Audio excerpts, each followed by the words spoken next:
გამოიწერეთ ჩვენი არხი, მადლობელი ვიქნებით თქვენი ყოველი ლაიქისთვის. ეს არის სწრაფი მიმოხილვა ჩვენს ლეგიონერებზე ევროპაში. აბა მოდით ვნახოთ რა ხდება ჩვენი გამორჩეული ბიკების, მიქაუტაძის, მამარდაშვილის, კვარას და ჩაკვეტაძის გარშემო ამ უიკენდზე.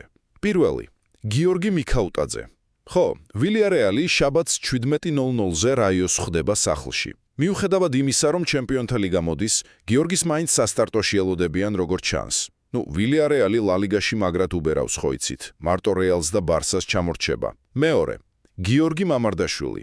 როგორც ჩანს, ლივერპულის კარში ისევ ეს დადგება შაბათს თითქმის შუაღამეს ასტონ ვილასთან.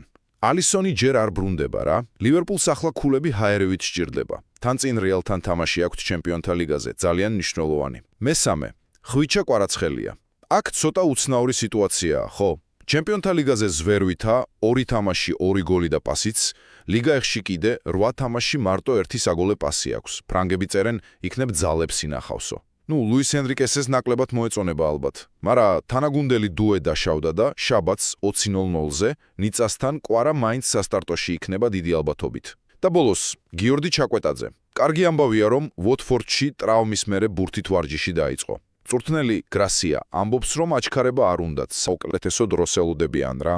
ხო და რადგან ჯერ ბოლომდე დატვირთვით ვერ ვარჯიშობს, ალბათ შაბათს მიდლსბროსთან თამაშს გამოტოვებს. მოკლედ, ეს იყო მთავარი, რაც ამ უიკენდზე ჩვენს ბიჭებზე უნდა ვიცოდეთ ევროპაში.